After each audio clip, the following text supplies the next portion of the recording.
Welcome back to Taboo Talk with Sarah, the podcast that breaks the silence, fosters hope, and tackles the tough conversations so you never have to feel alone. If you're new here, I'm Sarah. I'm a wife, a mum to 3 amazing boys, and someone who knows firsthand the power of resilience, healing, and community. This podcast is a space to talk about the things that often go unspoken: mental wellness, grief, transformation, the real raw journeys of life. Today, I'm joined by someone who deeply understands the power of second chances. Craig Whitney. He is the second chance man. Craig is a dedicated coach who helps men navigate through crisis, change, and the challenges that come with redefining their lives. His mission's about giving men the tools, the mindset, and the support they need to step into a new chapter, a healthier, stronger, and more aligned one. Together today, we'll explore the challenges men face in prioritizing their health, the courage it takes to make necessary life changes, how to embrace those second chances and create a new path forward. So if you or someone you love has ever felt stuck, overwhelmed, or like you've run out of options, this episode's for you. Craig, welcome. Thank you so much for joining us today. Thank you. Yeah, glad to be part of the show. Thank you. So we'll dive straight into the questions. So can you share with us the moment that led you to become the second chance man? What was going on that ignited your passion for coaching men through crisis? What was going on for me? It was a moment back in 2017 where I had my catalyst, my own very catalyst of change, where ultimately I made the mistake which peeled back and destroyed the current world that I was in, the reality check that come home. I acted out in a way that did not align with my values, should have aligned with anyone's values. Anger, rage, violence, and I accept that ownership fully, which then led to months and months in and out of court to the justice system up here in Queensland, which ultimately ended up me being sentenced in September 2018. So the responsibility and the peeling away of layers, which then I was shamed heavily through the mainstream media. Reputation, I lost everything. 3 charges. No criminal conviction for that case, thankfully, but it was all the shame that literally destroyed my world in that moment. However, as I look back, it needed to happen. That was the catalyst that started it all. I was already in personal development, but it was like reading something to feed my ego. I was walking around covering a man who was about to destroy himself with flowery quotes and buying all these books out of desperation for help when I wasn't reaching out for help. It was like putting a Band-Aid on a bleeding artery, and ultimately it exploded. So that was that moment. Big shifts, and sometimes that's the hard thing, is that we have to hit rock bottom before we can then build ourselves back up. And sometimes we do walk around with that mask on, pretending that everything's okay, or finding those Band-Aid solutions that make it better temporarily. But long term, if we don't deal with what's going on, we keep having the same old problems. So why do you think that happens? Why do you think, and particularly with men, and you said it, you were looking for help, but you didn't go out and ask for it. And I hear that a lot. Men don't. So why is it you think they struggle so much with asking for help, particularly when it comes to their health and well-being? It's conditioned to us as boys from our fathers, and it's not our fathers' fault. Our fathers are doing the best they can with the resources that they have, and they're taught by their fathers. So it's generational conditioning that if men ask for help, they're seen as weak.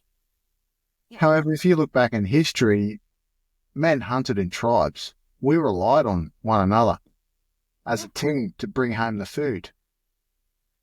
or forage. Otherwise, the tribe wouldn't survive.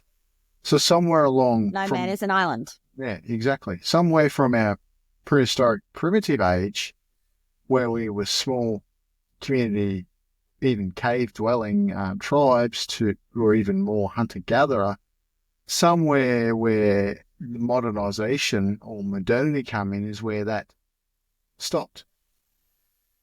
And then men went from tribal sort of community-based. I'm still here. Sorry, we're just having some Am I issues here? with the audio. Yeah. Testing, 1, 2. All right, we're here. Yeah. That's a bit like you dropped that, out for right? a second.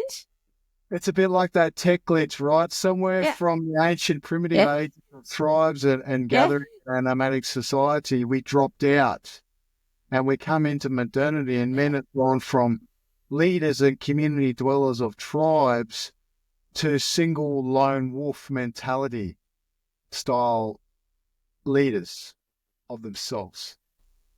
And the old adage goes, well, no man is an island. Yeah. And I don't think it's serving you very well. No. As men, we need a pack. We need a band of brothers. We need our tribe. Without that, we do. the lone wolf dies a miserable death. And history has so much evidence of that.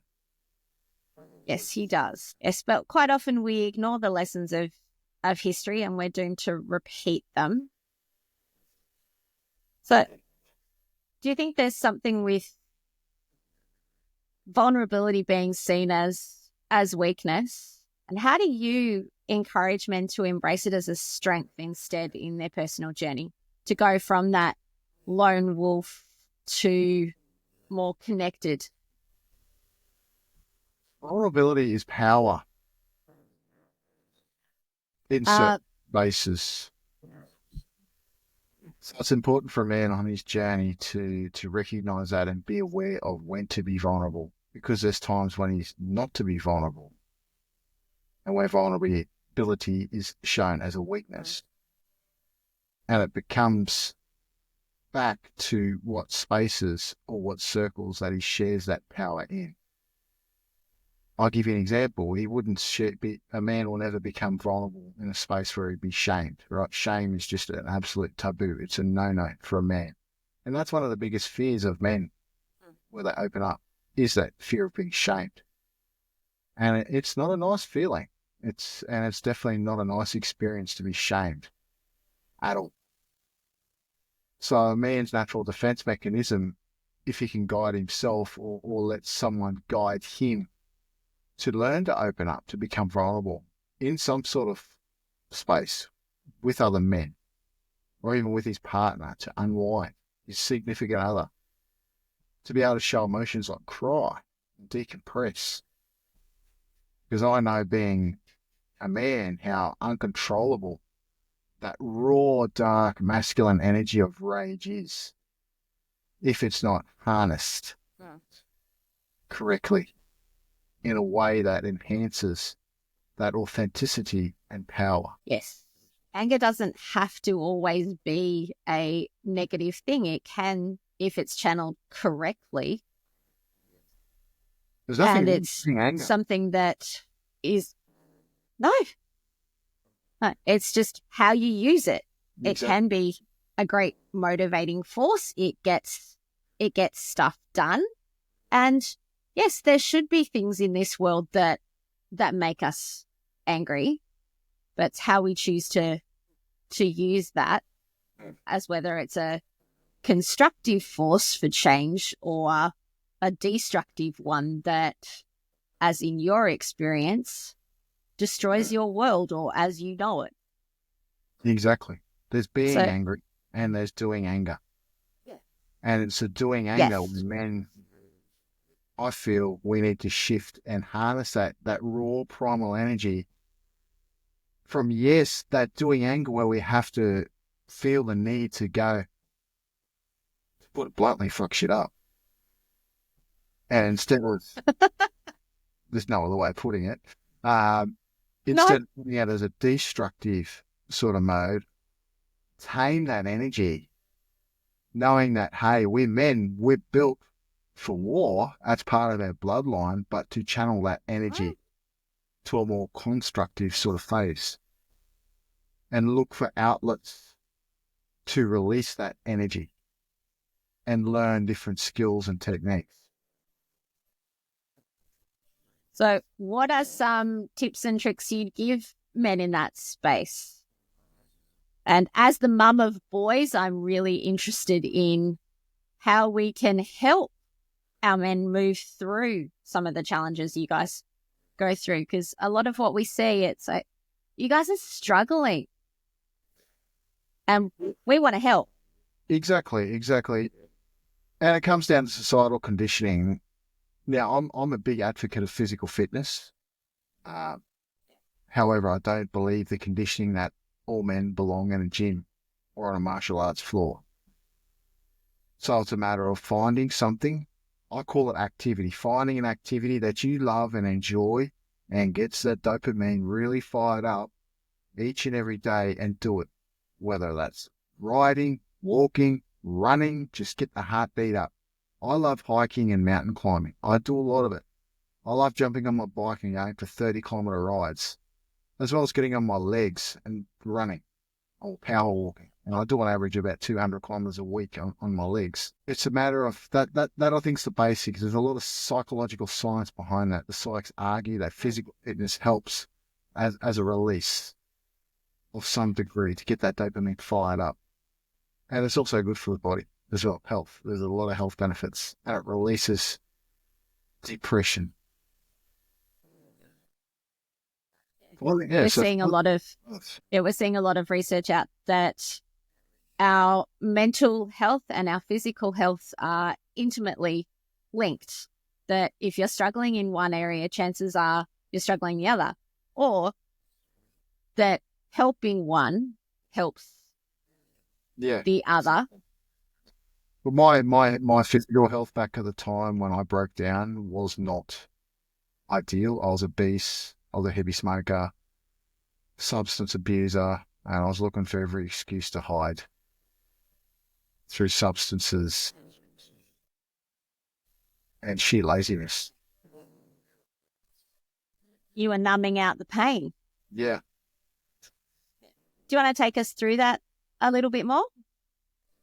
And how you turned that around? So some of the changes that you made, because lots of us go through big changes like career shifts or relationship challenges or health issues. And that can be really hard and really overwhelming.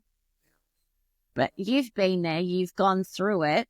So what are some strategies you'd recommend for us trying to get through those? So for fellas going through my circumstance, it's important to know what rock bottom is, know the end of what that is to get some sort of grounding. So I guess the first thing is know that end point.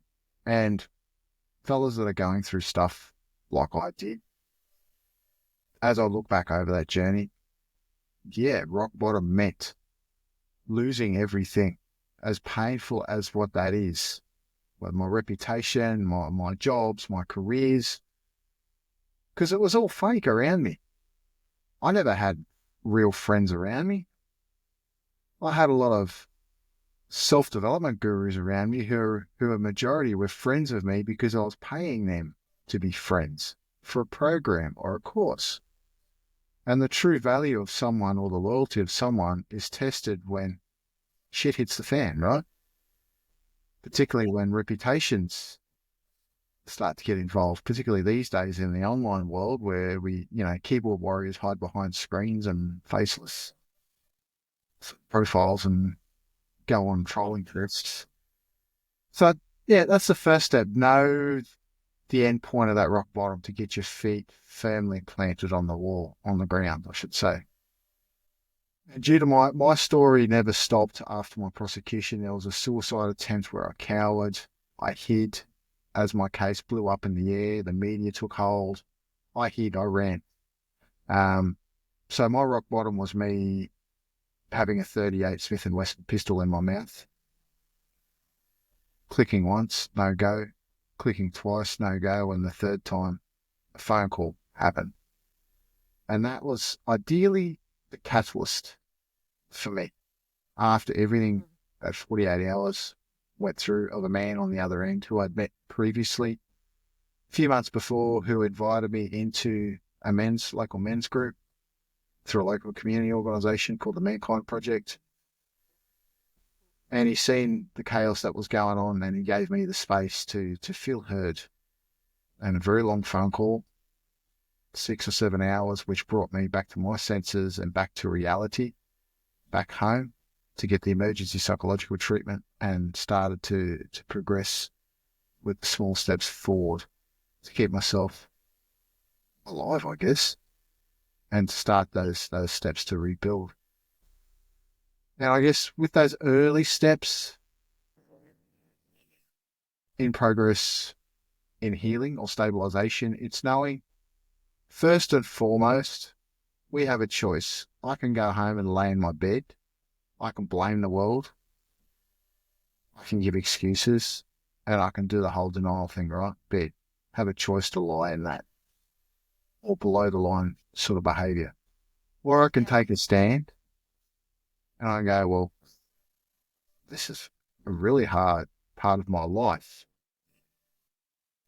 I can take my oar, I can jump in my boat, and I can start to row towards taking ownership of myself, of my life, working out who's left in my life and who's in my life, no matter who their responsibility or their role is, and being accountable to self and to them, and being responsible. I had a record on my name against my name, so I had a duty of care to be responsible, to start to repair my own life before anything else. So for an example of that, I used to make my bed every day as some sort of gratitude, and refuse to lie in my bed. Those really early sort of steps, because I had such a bleak view of the world. I was in such a tender sort of state at the time. So making my bed, I guess, would be the first step for me, and just looking gratitude of something that I've achieved, particularly after a massive breakdown for a breakthrough, as Tony Robbins used to put. Thank you so much for sharing that story. I am so glad that phone call happened, that someone was watching out for you. It's the sign that you didn't succeed in your attempt at that darkest moment of your life, and that there was somebody who came alongside you and walked through that journey with you. But what part do you think, and then you found that supportive community that helped you? How much of a difference do you think that made, that you weren't doing that whole journey all by yourself? And what would you say to somebody who is lost like you were, or somebody who sees somebody struggling? What would you say they could do in those circumstances? If you're struggling as an individual out there, I encourage you to reach out and have a conversation with someone. Reach out for help, as hard as what that is and can be, and challenging. It's better off in the short term, mid-term, and the long term, because by isolation, we naturally isolate as men, and in our darkest sort of depths of life. However, to break that, we have to trust someone, whether it's our loved ones, significant others, or some sort of community group, even reaching out to a counselor or a psychologist, even a trusted one, just someone, or emergency sort of help, just someone to talk to. Talking does start the phase with men. I'm a big advocate of men's groups, huge. And there's a lot of different styles of men's groups out there. It's finding your pack, what resonates with you. I look at it like a bag of licorice, all sorts. A lot of different flavors and colors of men's organizations out there. It's finding that flavor and the values that gel for you. Yes, in my darkest times, I needed support. I needed that therapeutic sort of style men's circle, where the men, they held me to myself to a better standard, and they gave that more therapeutic ear. And we did a lot of the deeper dive sort of work. And I'm very supportive of that. And there are other groups that are more warrior based. They focus more on the warrior energy, and they're good too. It's just find your style and reach out for a conversation. Find yourself. You lose yourself in these darkest moments. We're tested in these darkest moments. Old stuff coming back. Whatever. That's a test. That's the test of growth. Do I make the choice of cowering or taking that step forward and reaching for help? And it's utmost my encouragement, and I send that with heart and love, is to just reach out and have a conversation. It's the start of the process. Because you can't solve a problem if you don't acknowledge that there is one, and no one can help you if they don't know what's going on. And exactly. And that's part of why I started this podcast, was I see so many people struggling with very similar issues, and yet they don't talk about it. So the person right beside them could be going through exactly the same thing they are, but they don't know. And if they could probably, if they just had that conversation, they'd be able to help each other get through it. So that connecting to other people is really, really important. We weren't supposed to go through this life alone, and yet that's what our society now is encouraging us to do. We're all very independent. We're very disconnected from each other and from ourselves. So often we don't even know who we are. Exactly. We're disconnected through technology and distractions and dopamine hits of pleasure. If a man doesn't focus himself on some sort of direction and purpose, he distracts himself with pleasure. And that pleasure could distract himself from himself. Yeah. Years ago, and sat around the fire, and the elders challenged the younger men to do the work, whatever that is. So, speaking about doing the work, what are some practical steps you think people could take? I know you mentioned little things like making your bed, or just making those little changes. So I'm a big advocate of awareness first. Huge advocate.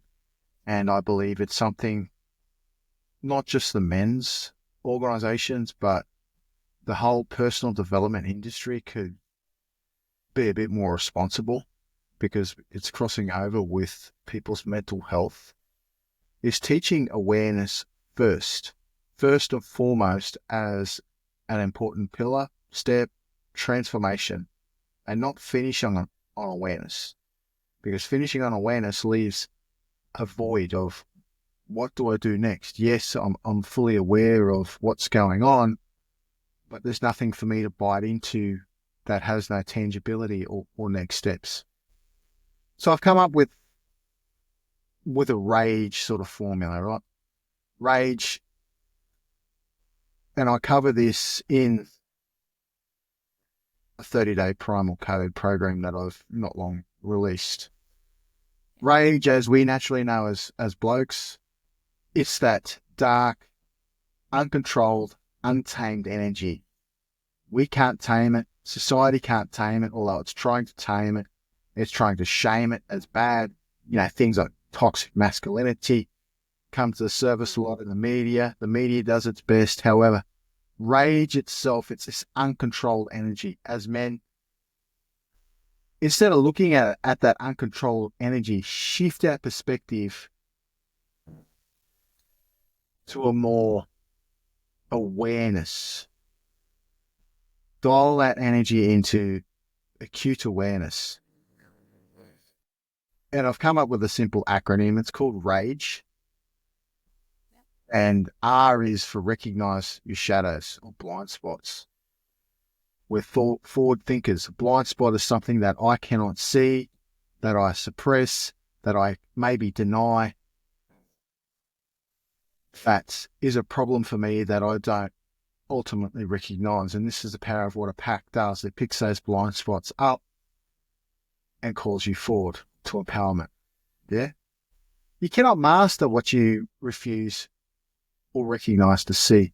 So without that, without some sort of ability to see, nothing works. You apply any sort of modality. It was like me back in 2017 where I was just feeding my ego, putting a Band-Aid on an exploding artery. It just goes nowhere. Yeah. So A is for adapt the perception.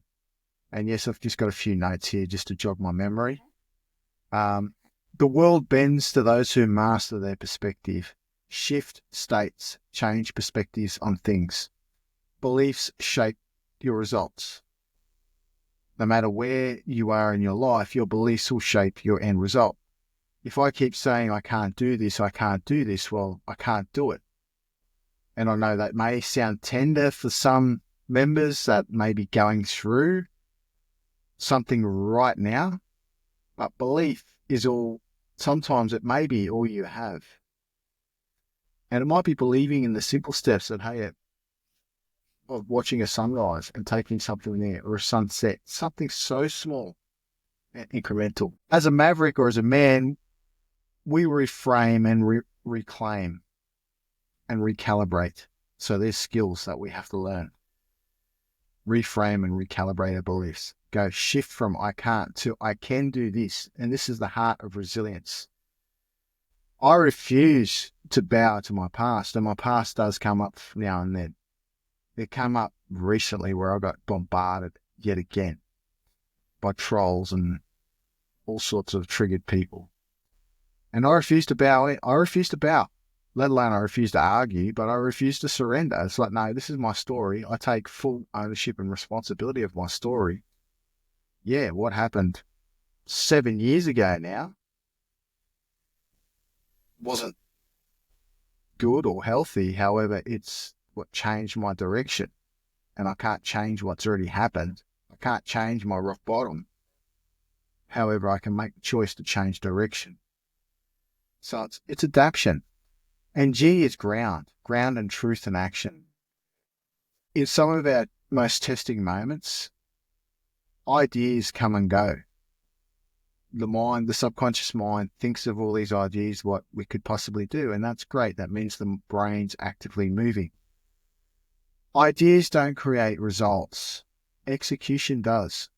Find something, a pathway, a plan, something so simple, a step forward. It could be just making a bed in some of the most tenderest moments.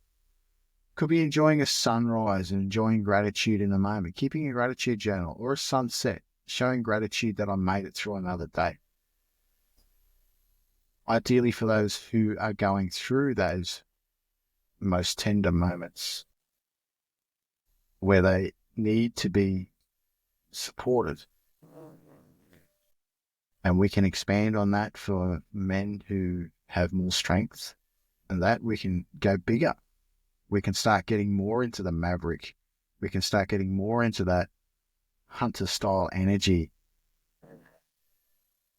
moving, making decisions and acting to get the results that we desire. And the E is expand and execute. Those who own the future. So it comes back to taking ownership, right? Jumping in our Viking ship and taking out all ownership, responsibility, accountability, and responsibility, and rowing.